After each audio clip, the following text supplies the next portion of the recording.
What is up, everyone? Today we are headed back to Shadyside to review Fearstreet Prom Queen, the fourth installment in Netflix's Fearstreet franchise. So let's get right into it.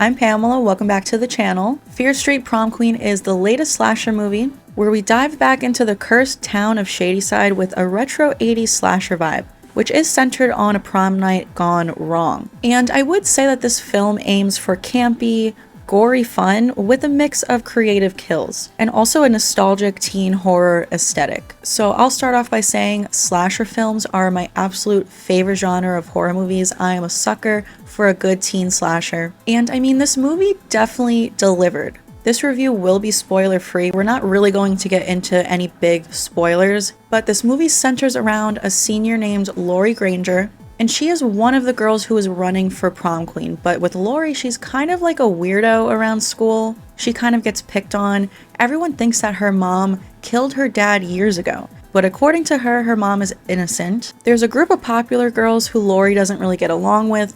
They're all running for prom queen as well. Lori does have one best friend named Megan. She's a stoner and a horror nerd, and she also sort of gets picked on.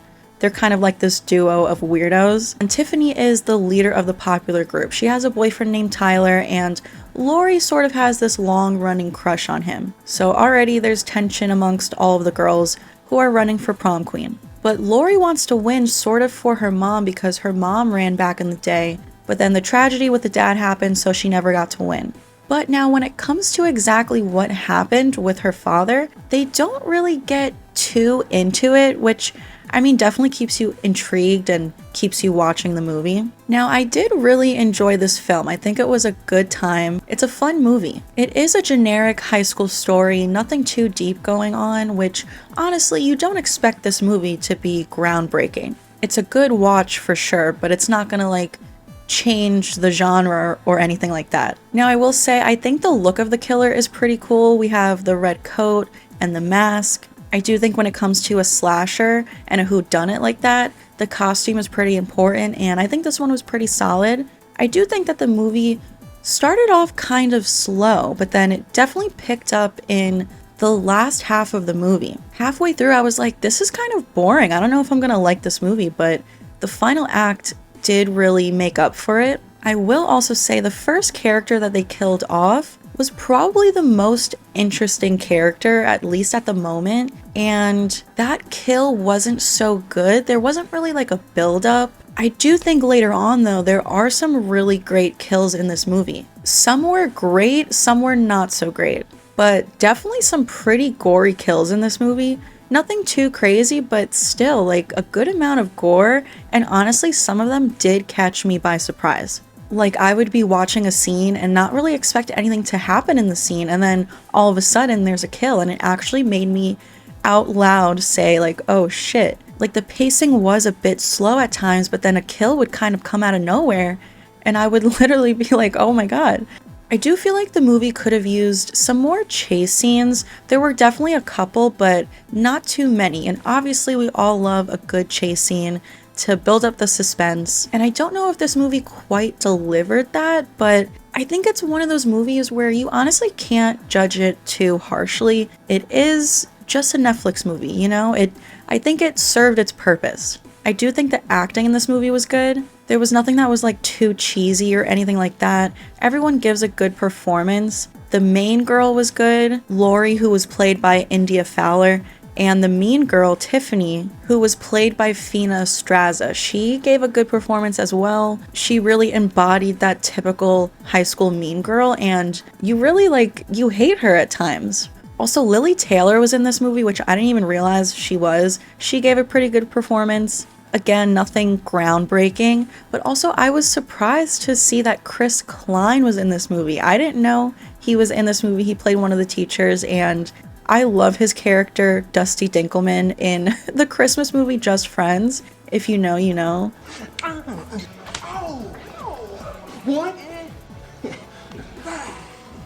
I would say that a lot of the characters are kind of underdeveloped. I didn't really grow attached to any of them. I wasn't like crazy about any of these characters. None of them particularly stood out to me. Like I already said, the main girl and the mean girl, they were good. And I did like Laurie's friend Megan, played by Susanna Sun. She was a pretty solid character as well, but like I said, just a lot of underdeveloped characters, not a whole lot of suspense, but like I said, some good kills that catch you by surprise. I do think the soundtrack was good. It definitely gave those 80s vibes, which I love. I will also say there is a little bit of a dance battle that goes on, and it was kind of cringy, but honestly fun. And I feel like these days, movies don't really do things like that anymore. Even if it makes you feel sort of cringy, you still want to feel something from a movie, whether it's good or bad. And I will also admit that I did not see the reveal coming. I did not know who would be behind the mask. I thought halfway through that I knew for sure who it would be, and I was wrong. So that's really all I can ask for from a whodunit, to not figure out who the killer is. So when it comes to that, this movie really delivered. I mean, maybe I'm alone in this, maybe everyone else was able to figure it out, but I personally was surprised with the reveal at the end. So with that aspect of the movie, I give that a 10 out of 10. Overall, the rating I would give is probably like a 7 out of 10. Not too bad. I mean, that's pretty solid, I think. And it was a quick movie, only 90 minutes, and I love a good 90-minute movie. I always say, like, we gotta get back to 90-minute movies. A lot of movies that are like over 2 hours do not need to be that long. So this was a very good, like, quick, fun watch. And I do just have to compare it to the Valentine's Day slasher we got this year, Hard Eyes. Not that they're similar movies at all, but just